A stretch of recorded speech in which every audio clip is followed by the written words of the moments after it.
지난 수요예배 때 오늘은 이제 여호사밧과 관련된 건데요. 지난 수요예배 때는 그 아버지 아사 왕에 대해서 나눴습니다. 그래서 오늘은 이제 여호사밧에 대해서 나눌 건데요. 여호사밧의 통치가 어떠했는지에 대해서는 역대하 17장에 나와 있어요. 먼저 여호사밧이 왕이 된 후에요. 17장 2절에 보면요. 유다 모든 견고한 성읍에 군대를 주둔시켜요. 유다 땅과 그의 아버지 아사가 정복한 에브라임 성읍들의 영문을 두었더라 이렇게 기록하고 있는데요. 그러니까 유다의 모든 성읍에 군대를 배치하고요. 아버지가 정복했던 그 에브라임에는 수비대를 두었다는 것입니다. 또한 17장 12절에 여호사밧은 남유다 성읍을 더욱 요새화하고 국고성을 세웠다고 나와요. 그러니까 아버지 아사 왕은요. 왕이 됐을 때 성읍을 건축하고 증축하고 남유다의 성읍을 요새화하는 작업을 했다면요. 아들 여호사밧은 그 요새화된 성읍을 더욱 요새화하면서 군대와 수비대를 주둔시키고 국방을 튼튼히 했다라는 거예요. 더불어 경제력도 쌓아갔습니다. 그리고 두 번째 여호사밧은요. 조상 다윗의 처음 길로 행하여 그의 아버지가 섬긴 하나님을 찾으며 바알들을 찾지 않았다고 말씀하고 있어요. 그래서 17장 6절에요. 그가 전심으로 여호와의 길을 걸어 산당들과 아세라 목상들도 유다에서 제거하였습니다. 그리고 세 번째는 하나님의 계명을 따라서 살았다고 말씀하고 있어요. 뿐만 아니라요. 왕위에 오른 지 3년째 되는 해에는요. 나라의 지도자들과 제사장들을요. 유다 여러 성읍으로 보내는 거예요. 그래서 백성들에게 여호와의 율법책을 가르치게 했습니다.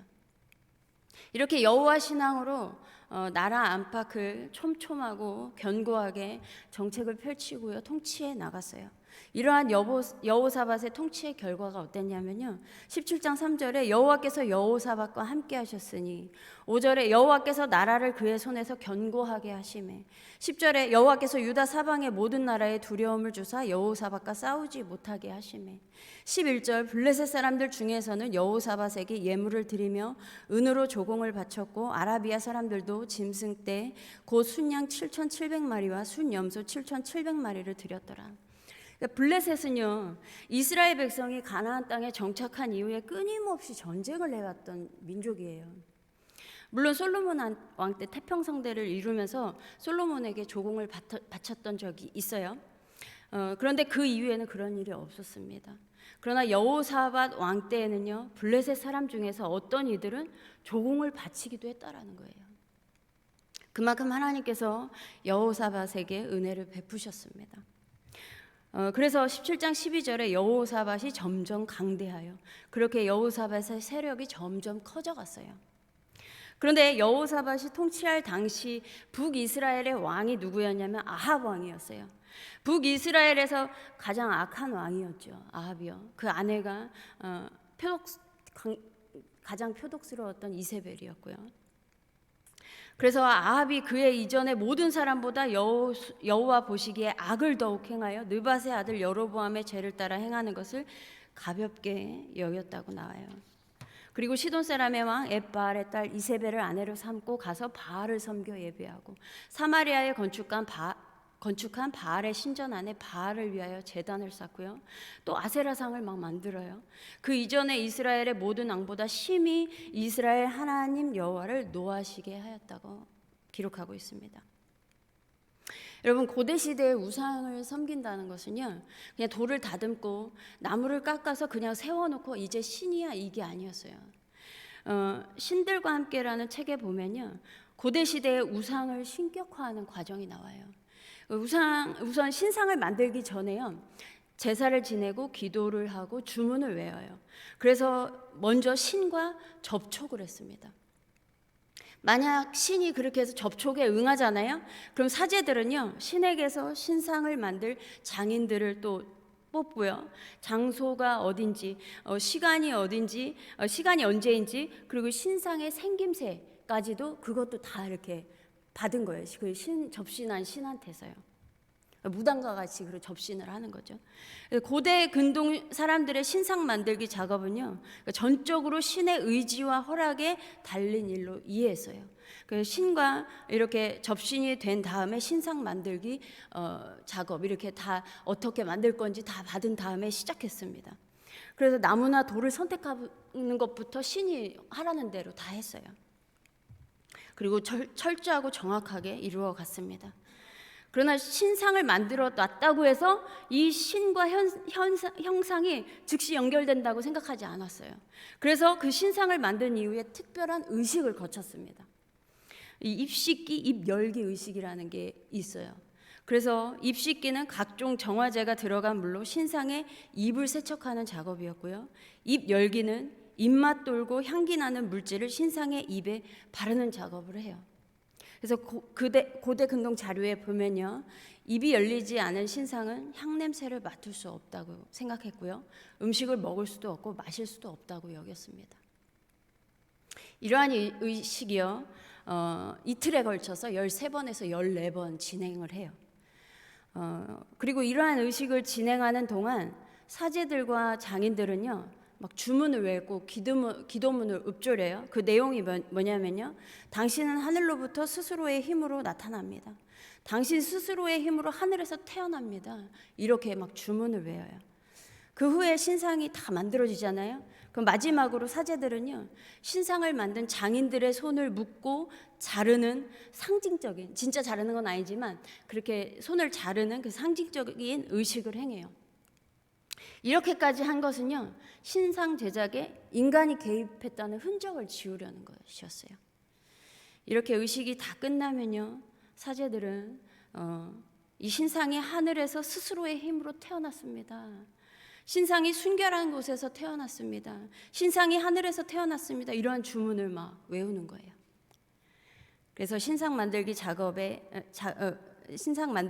인간이 개입했다는 걸 또다시 부인해요. 끝까지 부인을 합니다. 이렇게 하고 나면요, 그 신상은요, 신의 온전한 현현으로 이제 간주되기 시작해요. 그래서 고대 근동에서 우상을 섬긴다라는 것은요, 무엇보다 이스라엘 백성이 우상을 섬긴다라는 것은요, 하나님을 끊어내고요, 우상에게 온 마음과 정성을 다 쏟아내고요, 영혼과 정신이 다 뺏기는 일이었어요. 이러한 일이 북이스라엘에서는 아합 왕이 최고봉이었다는 것이죠. 반면 여호사밧은 여호와 신앙으로 철저하게 통치를 해나갔잖아요. 그런데 자신의 아들 여호람을 아합과 이세벨의 딸인 아달랴와 결혼을 시켜요. 정치적인 목적에서요.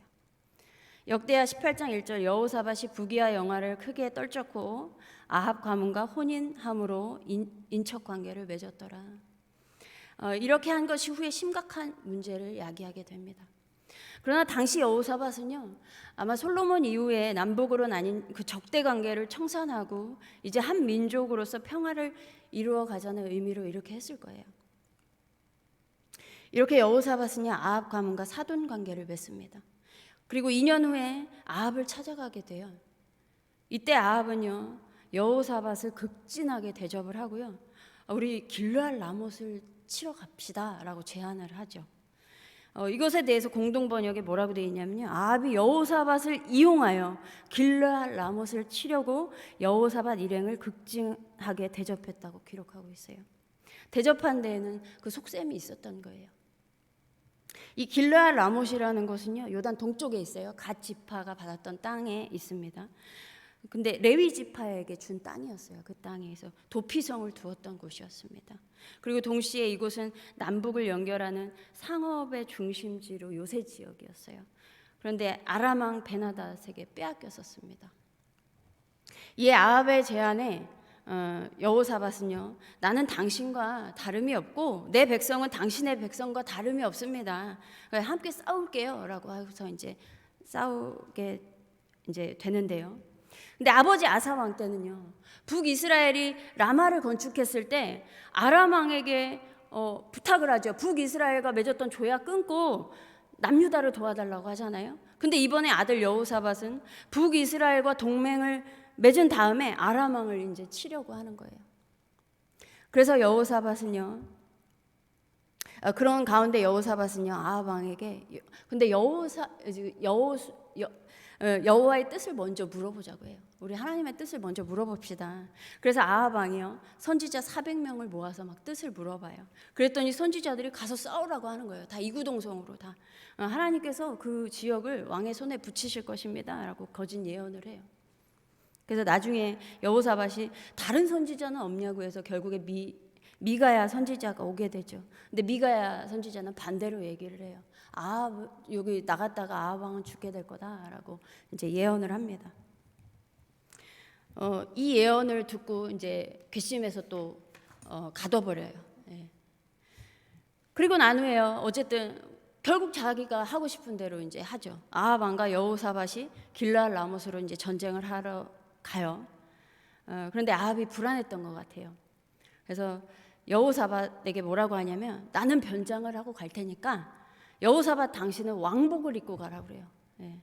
이때 적군 아람 왕은 뭐 하고 있었냐면요, 병거 지휘관들에게 명령하기를 작은 자나 큰 자나 더불어 싸우지 말고 오직 이스라엘 왕하고만 싸우라라고 얘기를 해둔 상태였어요. 거기서는 그런 전략을 펼치고 있었고, 여기서는 여호사밧에게만 왕복 입고 가라고, 아합 왕은 나는 변장하고 가겠다라고 한 상황이었죠. 근데 표적은 아합 왕이었죠. 아람에게 있어서 표적은 아합 왕이었습니다. 그런데 여호사밧이 죽을 수 있는 상황이 된 거예요. 예상대로 죽을 뻔했어요. 막 쫓아오는 거예요. 그런데 하나님이 도와주셔서 추격자들이 딱 얼굴을 보고 아합이 아니네, 아합 왕이 아니네 하고서 돌아가요. 네. 그러는 중에 아람의 군대 중 한 사람이 무심코 그냥 활을 당겨요. 네. 근데 그게 아합 왕한테 맞은 거예요. 그것도요, 갑옷을 연결한 이음새 부분에 가서 박힌 거예요. 네. 어처구니가 없죠. 죽지 않으려고 변장까지 했는데 소용없는 일이었습니다. 그래서 아합 왕은 그렇게 허무하게 죽게 돼요. 반면 여호사밧은 평안히 예루살렘에 돌아왔다고 말씀하고 있습니다. 그러나 이러한 일에 하나님의 아들 선견자 예후가 찾아와요. 왕이 악한 자를 돕고 여호와를 미워하는 자들을 사랑하는 것이 옳습니까? 그러므로 여호와께로부터 진노하심이 왕에게 임할 것입니다 라고 예언을 합니다. 여기서 이 예후는 누구냐면요, 하나니의 아들이잖아요. 근데 하나니가 누구냐면 여호사밧의 아버지 아사왕 때요, 아람 왕을 의지하고 하나님 여호와를 의지하지 않았다고 책망했던 선견자예요. 근데 그 아들 예후가 이번에는 그 아사왕의 아들 여호사밧에게 찾아와서 책망하고 있는 것입니다. 그러면서 덧붙여 뭐라고 얘기하냐면요, 그런데 왕은 선한 일도 했으니 이는 왕이 아세라 목상들을 이 땅에서 없애고 마음을 기울여 하나님을 찾았습니다. 이러한 일을 하였습니다 라고 말을 해요. 이것이 하나님께서 진노하심을 자제하고 있는 듯 보여요. 그런데 이렇게 책망을 들은 여호사밧은 그 후에 어떻게 하냐면요, 민정을 다시 살피기 시작해요. 사법제도를 정비합니다. 성읍마다 재판관들을 두고요, 공의롭게 재판하라고 해요. 그런데 그 후에 모압과 암몬 자손 세일산 주민들이 여호사밧을 치려고 막 온 거예요. 아무래도 아합 왕과 같이 싸우러 갔었잖아요. 아람을 치려고요. 그러니까 아람이 가만히 있지 않았겠죠. 또 어떻게 하면 또 어떻게 할 수 있을까 이제 계획을 또 세웠었겠죠. 그래서 아람이 쳐들어와요. 연합군이 같이요. 근데 이미 유다 성읍은 요새였잖아요. 요새화를 더 시켰고 군대도 곳곳에 주둔시켜 놓은 상황이었고요. 그런데 여호사밧은 두려웠어요. 그래서 하나님께 부르짖습니다. 온 백성과 금식하면서 하나님께 간구해요. 모든 것이 준비되어 있었음에도 하나님께 간구합니다. 그래서 유다와 예루살렘의 회중 가운데서 서서 기도를 하고요. 기도가 끝난 후에요, 여호와의 영이 회중 가운데에서 레위 사람 야하시엘에게 임해요. 예언을 하기 시작합니다. 너희는 이 큰 무리로 말미암아 두려워하거나 놀라지 말라. 이 전쟁은 너희에게 속한 것이 아니요 하나님께 속한 것이니라. 이 전쟁에서 너희가 싸울 것이 없다. 실제로 싸우지 않아요. 근데 이겨요. 너희와 함께한 여호와가 구원하는 것을 보라. 유다와 예루살렘아, 너희는 두려워하지 말며 놀라지 말고 내일 그들을 맞서 나가라. 여호와가 너희와 함께하리라 라고 선포를 합니다. 이 말씀을 들은 여호사밧과 온 백성이 여호와를 경배하고 찬송을 해요. 그리고 다음날 백성들이 전쟁터로 나가요. 그래서 전쟁터에서 싸움할 준비를 해야 되는데 하나님을 막 찬송하기 시작하는 거예요. 그랬더니 암몬과 모압 자손이 세일산 주민들 이렇게 해서 연합군이 왔잖아요. 근데 암몬과 모압 자손이 세일산 주민들을 막 치는 거예요. 치고 진멸시켜요. 그 다음에 암몬과 모압 자손이 서로 막 쳐 죽여요. 갑자기. 그러더니 완전히 자멸해요. 한 사람도 피한 자가 없다라고 기록하고 있습니다. 이후에 이러한 소문을 들은 이방 모든 나라는 하나님을 두려워하게 되었습니다.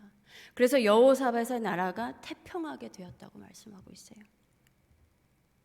그런데 그 이후에 또 여호사밧은 통치 말기예요.